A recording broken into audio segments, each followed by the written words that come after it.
Hi, welcome to the Felt Hub. I've got just a little sort of 1 hour, 90 minute at the most project, and it's this gorgeous little Song Thrush bird. Now, actually, as you can see on here, there's only 3 colours, I think. So we've got a white, a brown, and a very dark brown. Not true black, because I find it's quite harsh for some projects. Brilliant for others, but not for this one. So you can just work with 2 colours if you wish, but I've got a few other bits here that I might use for blending. And you can use carded wool, which I'm going to be using, or wool top. And this wool top is the Shetland Morit wool top, and it is absolutely a dream to work with, and it's really coarse and it felts really beautifully. So if you've got wool top, then this will work fine for this project as well, because it's flat felted. A lot of those marks and lumps and bumps you won't see because you're not doing a big 3-dimensional piece. So if you've got the pattern, you can work from this as well, or if you prefer to work from a pattern and a video tutorial, then as you can see, there's lots of start to finish photographs in here, step-by-step instructions, making it super easy, just like the tutorial that I'm doing now. It's what I always do for my brooches is I always work on a piece of felt. It can be craft felt, it can be 100% wool felt, but just some sort of backing, because it gives it some rigidity and also makes it super easy to felt straight onto. So you cut out your template, you grab a pen. I usually use a Sharpie, but whatever you've got to hand. And then it's just a case of drawing round. That's it. And that is what we are going to put our wool straight onto. First thing I'm going to do is start laying the base, and we're going to build it up in about 2 or 3 layers to no more than 5 mils thick. It can be thinner if you wish, but you don't want it more than 5 mils. Take a small piece of your white wool, and you can just, we can fill in the whole piece to start with. I'll just lay a white base on, and all I'm using here, as you can see, is I've got a coarse felting needle. This is the 38. So basically, if it's not got a lot of bend in it, then that is a coarser needle. If you're using a finer needle, then can you see how much bend that's got? If it wags a lot more, that's a finer needle. So you may have a bunch of needles, you don't know what the sizes are. If it doesn't bend, that's a good coarse needle, great for starting building up your projects. And then a bendy needle is finer for some lovely delicate finishing touches. So using my coarse needle, I am just going to start to lay down this wool inside the lines that I have drawn. So laying down these fibres. So as you can see that? I'm just working within that line, because we're going to cut around this when we're all done. Just going to move this, and also move your mat around. Don't always felt in the same place, because then you'll wear one particular part of your mat out and then the other parts don't get any use at all. And it's a really, really relaxing piece to work on, because the shape's very simple, but what you want to do is get the shape right. So really focus on staying within those lines. Don't try and rush it. If you try and rush it, you'll end up with lumps and bumps and an uneven finished piece. It's not a difficult piece, but it does take time to felt, as with everything or any craft. And you can see how that now, if I pull that away, keep pulling it off your mat, because you don't want it to stick too much. And I don't know if you can see that, you've got that wool coming through the back. I'm not going to do the whole 3 layers in real time, but you can pause, stop, rewind this tutorial whenever you feel like it, just in your own time. And can you see how this needle, I am just poking in straight lines, even at a diagonal angle. I am just poking straight in, no bending. This is pretty hard to break, but needles do break, and which is why you should always use them in a straight line.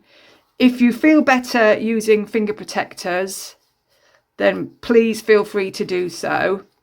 So as you can see, this is starting to fill up nicely here. What we want to make sure of as well is that these details here, like where the beak is going to be, is really secure. Don't leave any wisps, make sure it's nice and firmly felted. And also with this having a white layer across the whole of the piece, it also allows you to do some reverse felting later on if you wanted to add more effects. And that is where we use a reverse felting needle, which basically pulls the fibres through the top layer. So the top layer is going to be a darker colour, and you could actually pull through some of the white for added detail, but that's entirely up to you. And don't even think about that if you've just started. Just grab one felting needle, and I think I'll probably use around 5 grams of wool for the entire project. So I think when you start with a project like this, or something small, something simple, really simple shapes, which a lot of my tutorials are, and you'll be absolutely amazed at what you will learn during your first project. So that's our first layer down. Now I'm going to add another layer or two on top of that. But now this is what you often find referred to as a punch tool or just a multi-tool.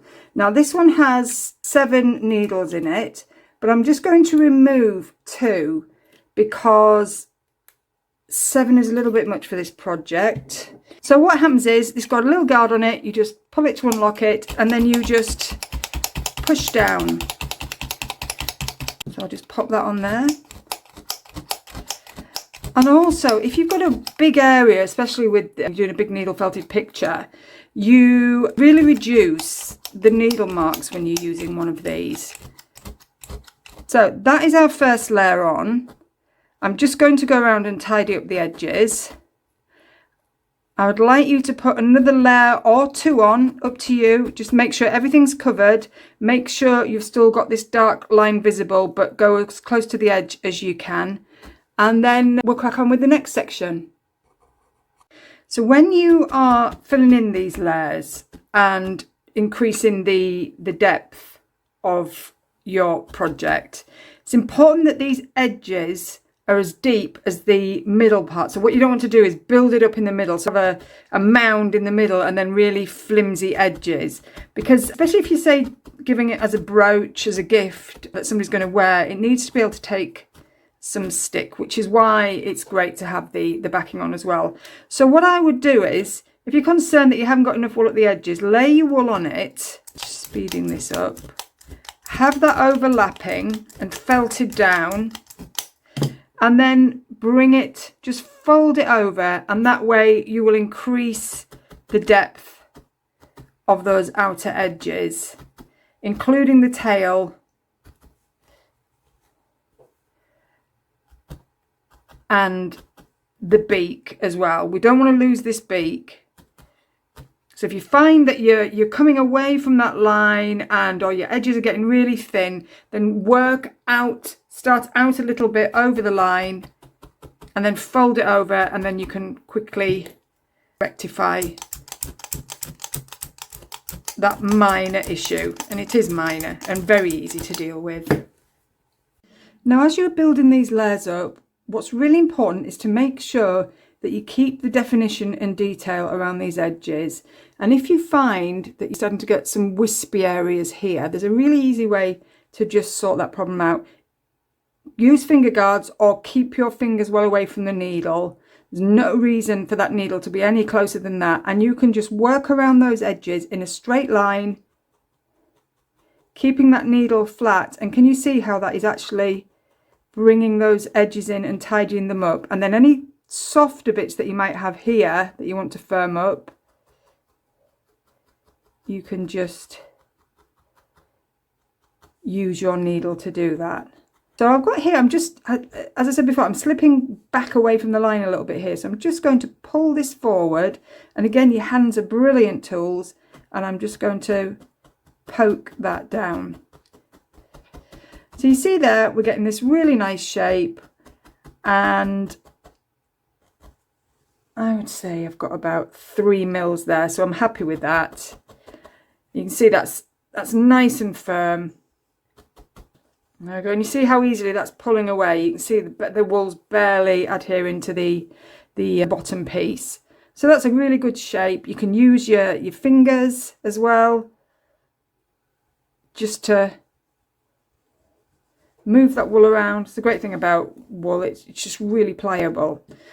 So then, as you can see here, we've got this nice sort of half of the bird, including all of the tail and the beak, is in the brown colours.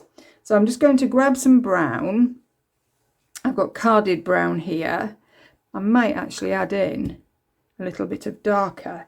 So what you can do is just blend with your fingers if you want. You can stick with one colour, but I've got some here and I thought, oh well, let's have a bit of variation. So you pop that on. So we're going to cover all of this. I'm going to let it hang over the edge because I'm going to pull all that in. And I'm not going to be really precise here. I'm just going to bring it up because we've got this white area that just sits under the beak. So I'm just going to sort of use that as a guide. And then just bring this around here and really quickly just get this sticking to the wool. What we don't want is we don't want severe lines. It's quite an organic look. Just take that bit off. And we'll reshape the tail in a moment. As you can see, I'm not over felting actually in the center there. I'm just going to start bringing that in now. And with the firm needle as well, you've got quite a lot of play on it, so you can just, and you can even just tease fibers down so they stretch out and give a more subtle appearance. And then work around. And as you can see, I've got a little bit there that isn't covered, and we really want that completely covered. We don't want to see any white, so I'm just going to bring that wool over. If you've not got enough wool, add some more.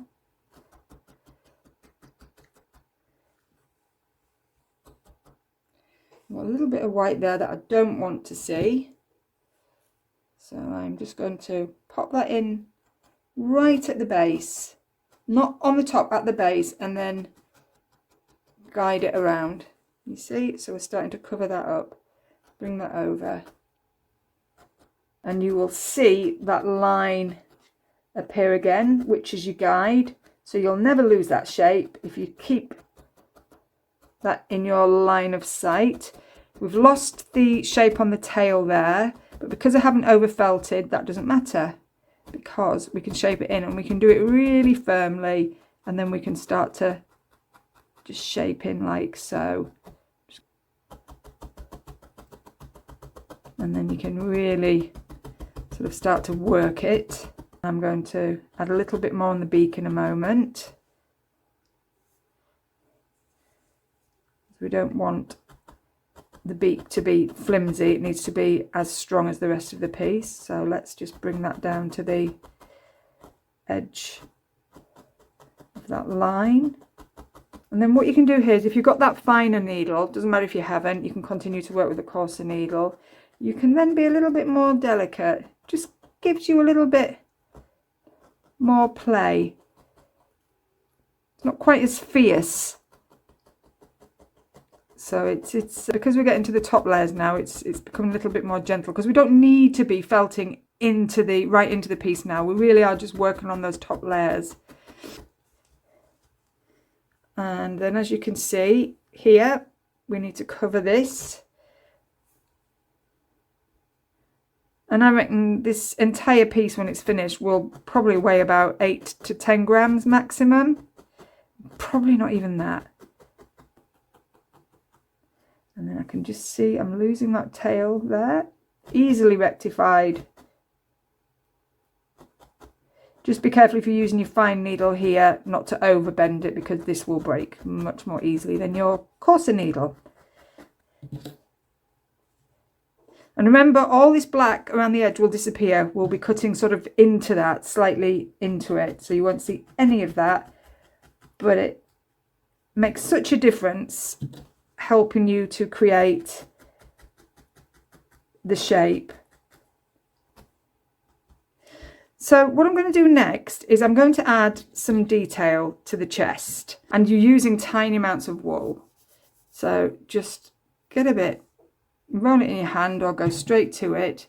I'm going to use my finer needle, Just poke in and then shape as you are poking that in. And then what you can do is just drag those sides out a bit, bring that in. And it's a little bit fiddly, so you need to take your time.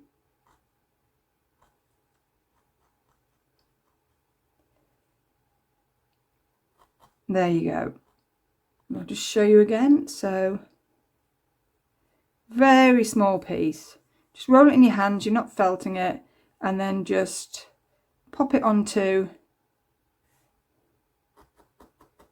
the bird, the white base. And then I'm going to, this is going to be this curve here, a slight curve, and I'm going to draw that in to a triangle. Bring that up, go back to my thicker needle just because I don't want to break my fine one by pulling the wool around. And then continue with that until you've got quite a few pieces in and you're happy with the number you've got and the detail, and then we will start to work on the top details, the eye here, a little bit more colour on the beak, maybe a little bit more colour here, a bit more light and shade, and then we'll do the wing, which is really easy. Right, what I'm going to do here, I think, is I'm just going to add, I want a bit of colour. I know it doesn't have this colour, but I just feel like it needs a little bit of something brighter. And I'm just wondering if I could move there.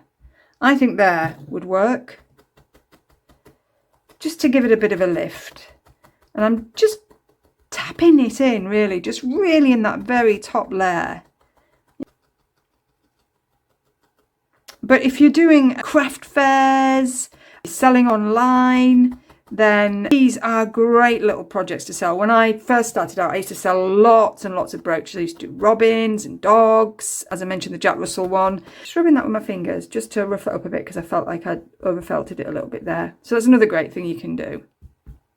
Right, so I'm just going to go over this beak a little bit here, and I've just added some white in there just for some light and shade. And the great thing is, it could be a robin, it could be any bird you wish. Now what I'm going to do is, before we put the eye on, and I'm going to use a glass bead. So that's a 4mm glass bead, and it's got a hole in it.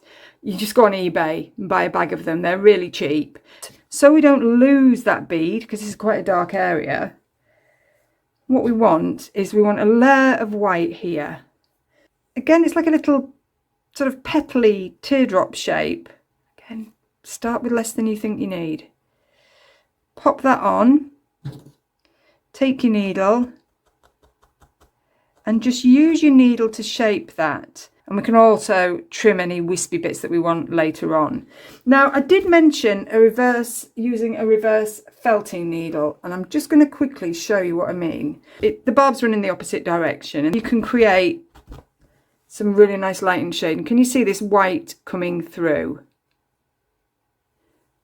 I'll overdo it so you can really see how that pulls through, and I use this on loads of projects. Beautiful for hairs if you want to give them fluffy heads.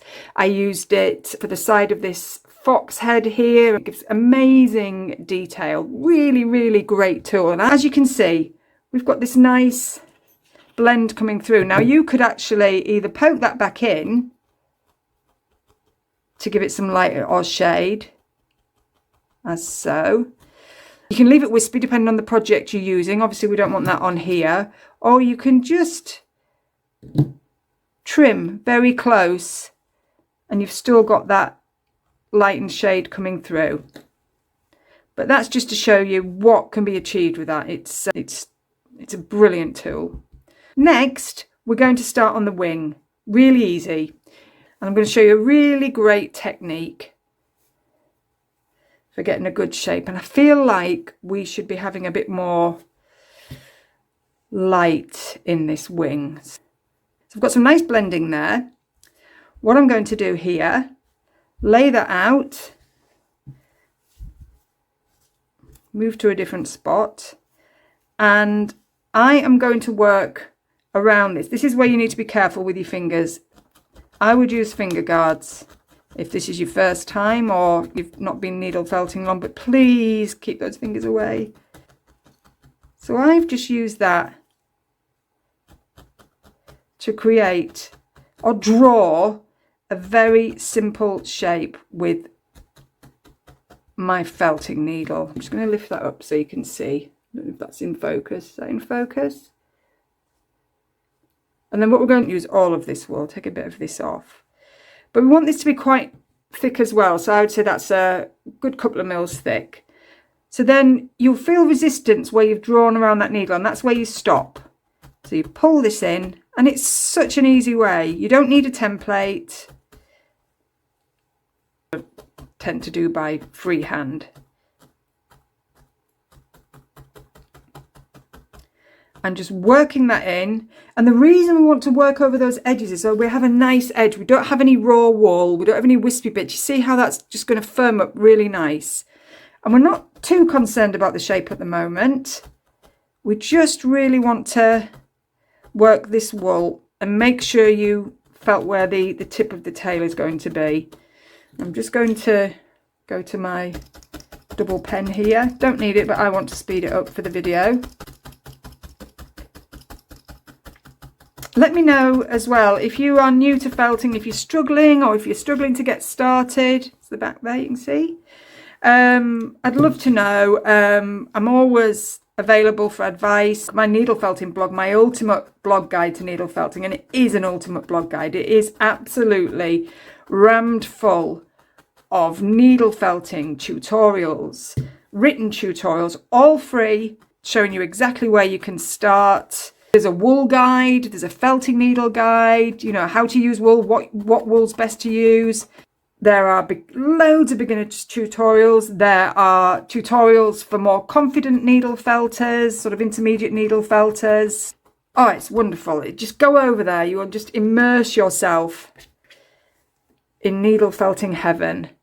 Yeah, and if you want a confidence boost, there's a few posts on building your confidence, you know, to stop yourself procrastinating. How many of you have got kits that are still sat there? Probably mine, some of my kits, which I don't sell anymore, but you've probably got some of my kits sat there. Get them out, get them started. You've got nothing to lose and absolutely everything to gain. And don't worry about what people think. Who cares? Don't show them if you don't want to. It's about what you get out of it. Look at that. Beautiful. I think I might have overfelted that. I might end up actually cutting this out. I did say you don't have to, but I think, as you can see, I've forgotten to move it. One of my top tips, always move your felt around. And I haven't done it. Ergo, lovely felted piece to the this felt backing. But again, it'll add more stability. And that's my story, and I am sticking to that. So I'm just going to add, like we did with the bird, just going to add a little bit there, just to give it a lift. Which I think should work. Once it's on, we can add a little more if necessary. So I'm going to cut this wing out. Hope it's not too long. Can always sort that out if it is. So you just want to be really close to the wool, but not cutting into it. So almost sort of going underneath it. So what I'm going to do now is I'm going to cut it out or add that wing. I'm going to add that wing while it's on the backing felt. I do think I might need a little bit of dark here though, just because it seems a little bit lost. I'm going to take a really tiny amount of black and I am just going to pop it on the edge of this wing here, almost just as a highlight. So when it actually sits on there, and I'm going to make it almost disappear, so it's barely visible. Can you see? Just in there. Don't have to, but I just felt I'd lost a little bit of detail there, and I'm just going to make sure I haven't lost that shape. And I'm just going to pop it on there. And then I'm going to push through all the way through with my needle. And you see that's starting to attach, but I'm also going to go through from the back as well. And it doesn't matter if some of that white comes through, because it adds some nice highlights, and then you're catching it both sides. See how that white's come through really nicely. And I'm just going to pop a little bit of white around that edge there. So I'm not quite happy. So this is what happens when you're felting. You'll add a bit and you think, oh, that doesn't look right. So that black was a bit stark. So I've just toned it down now. That's better, with a little bit of white. It would be amazing as well if you could subscribe to my channels. It makes all the difference. It helps me so much. All my tutorials are free. I'll pop all the links below for you. But if you could just really give me a like and subscribe to the channel, it makes a huge difference. I really appreciate that. Okay, so we are ready to cut this out. And then you can either create the eye with a little bit of black wool, or if you have the beads, black glass bead somewhere. If you've got one of my kits and you haven't done it yet, you'll find some glass beads in there.